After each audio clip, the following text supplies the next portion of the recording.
मेरी भी सुन लो इमाद। बस कर दो। नाना तुम्हें ढी छड़ी कहती हैं, ठीक ही तो कहती हैं। अनुशी और मैं इतने परेशान हैं तुम्हारे लिए।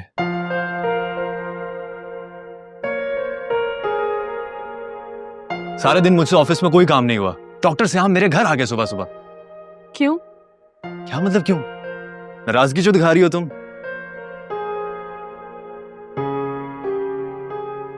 फोन तक रिसीव नहीं कर रही।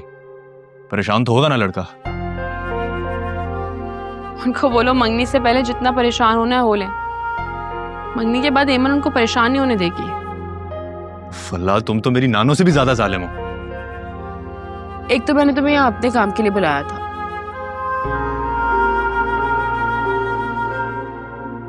और तुम दूसरों का दुखड़ा लेकर बैठ गए हो। बताओ मुझे मेरा एक काम करोगे? बताओ क्या काम है? तुम्हारा मैसेज कबूतर बन के तुम्हारे पापा को पहुंचाना है। फाइनली अल्लाह अल्लाह करके पापा का दिल हमारी तरफ से नरम हुआ। मैं चाहती हूँ तुम पापा के पास जाओ, उन्हें समझाओ कि वो मेरी अम्मी को उनका मकाम और उनका घर वापस दे दे। अर्शी, क्या चीज हो यार तुम।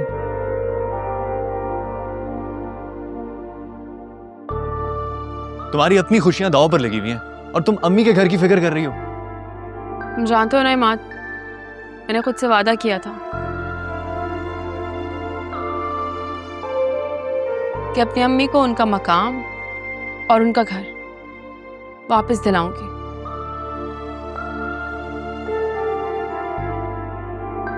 अपना आधा काम तो मैंने पूरा कर दिया, बचा हुआ काम तुम करोगे। करोगे ना? मेरे प्यारे से भाई हो यार तुम, मना मत करना प्लीज।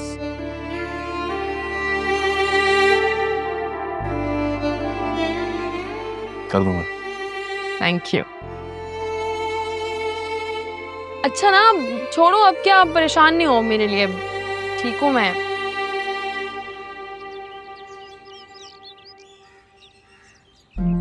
अगर तुम श्याम के अमायती बनकर आए हो तो मुझे तुमसे कोई बात नहीं करनी। सिहाम किसी के इशारों पर चलने वालों में से नहीं है। वो अपनी सोच के मुताबिक चलता है। वादा करता है तो निभाना जानता है। वो जल्द अपने मसलों को सॉल्व कर लेगा। लेकिन आज मैं आपसे कुछ और बात करने आया हूं।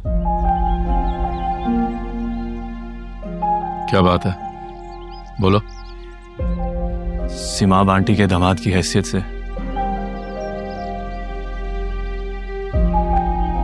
मैं ये चाहता हूं कि सीमा आंटी, अर्शी और अनुशी को वो सारे हक मिलें जो उनके आपकी तरफ निकलते हैं।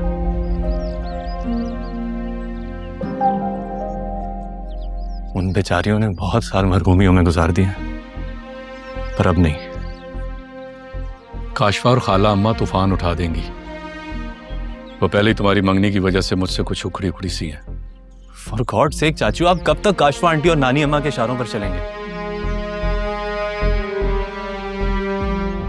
आप इस घर के सरबराह हैं, मगर यहां हुकूमत दो औरतों की चलती है।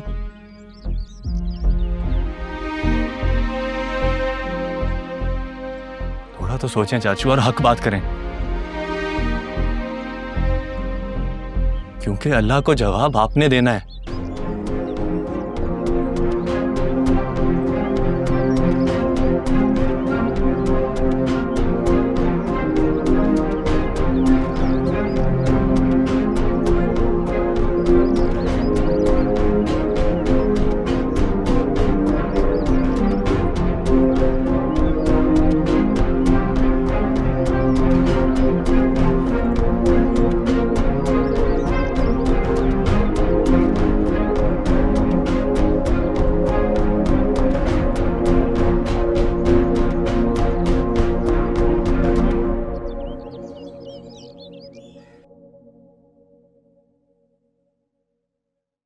अस्सलाम वालेकुम। वालेकुम अस्सलाम। सिहाम, अब घर की बातें बाहर लोगों तक जाएंगी, उनसे दुख सुख कहे जाएंगे और वो लोग आके मुझसे सवाल जवाब करेंगे। मुझे ये सब कुछ बिल्कुल नहीं अच्छा लगा। अर्शिया मुझे सबक सिखा के गई, मुझे क्या करना चाहिए और क्या नहीं। आप ही उसने जो कुछ भी कहा होगा ना, आपकी बेहतरी के लिए कहा होगा। मेरी बेहतरी के लिए? अपनी बेहतरी के लिए कह के गई। तुम बार बार उसका नाम मेरे सामने क्यों लेते हो? तुम जानते हो मुझे नहीं पसंद वो लड़की। आप तो उसे भी पसंद नहीं करती, बल्कि उसके खानदान को भी पसंद नहीं करती, जिसे आप जबरदस्ती मेरी लाइफ में शामिल करना चाहती हैं। सिहाम, तुम्हें क्या हो गया? इस बात को इतना एग्जैजरेट क्यों कर रहे हो? एमन अच्छी लड़की है। देखो, ये रिश्ता हो जाने की सूरत में मेरी जिंदगी बन जाएगी। सुख का सांस लूंगी। तुम्हें इस बात का एहसास है? अच्छा, और मेरे सुकून का क्या, उसके बारे में कभी सोचा है आपने?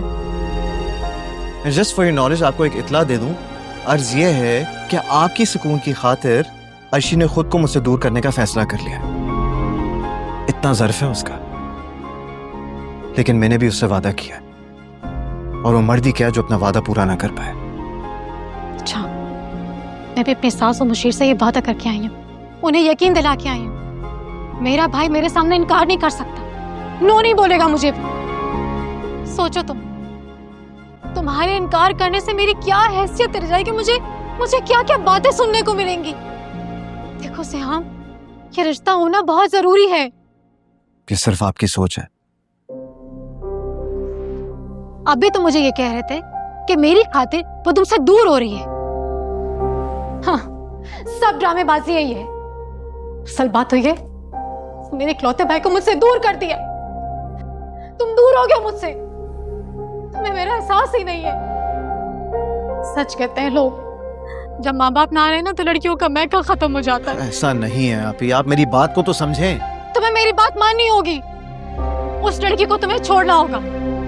मुशीर और मेरी सास बहुत जल्द पाकिस्तान आ रहे हैं। मैं किसी से नहीं डरता आपी, जिसको आना है वो आ जाए। मैं अर्शी को नहीं छोड़ूंगा। मैं तुम्हारी इकलौती बहन हूँ।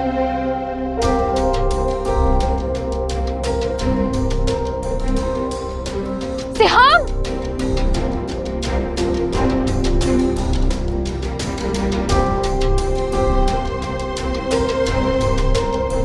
देखूंगी मैं भी, देखूंगी तुम किस तरह मेरी बात टालते हो।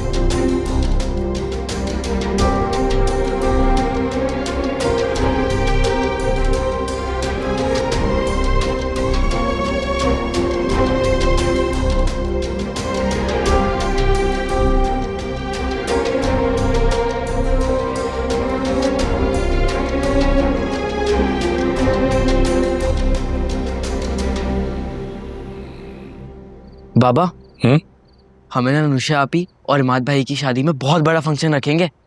हाँ बेटा, क्यों नहीं, जरूर। हाँ, जो अभी कुछ हुआ है ना, उससे भी बड़ा फंक्शन रख लेना।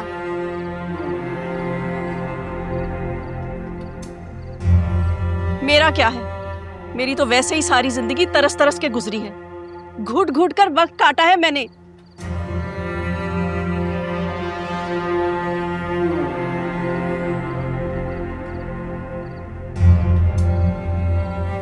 ना कभी अच्छा खाने को मिला, ना अच्छा पहनने को, और वो हुआ है उन लड़कियों और उनकी मां के शहाना खर्चों की वजह से। सारे खजाने तुम्हारे बाप ने उधर ही लौटाए हैं हमेशा।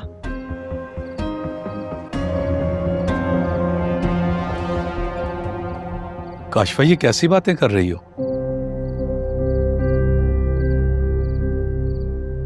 तुम्हारी ख्वाहिशें पूरी करने के लिए ना मैंने दिन देखा ना रात। अपनी पहली बीवी और दोनों बेटियों का हक भी मैंने तुम्हारी झोली में डाल दिया।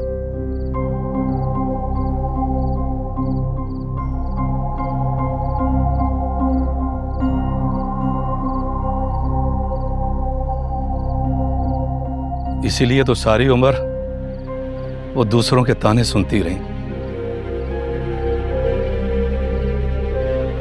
तुमने तो मुझे अल्लाह का नाफरमान बना दिया काशफा।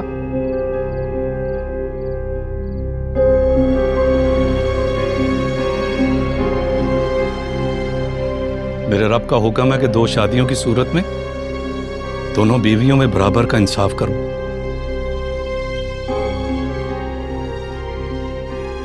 नहीं कर पाया, मैं इंसाफ नहीं कर पाया।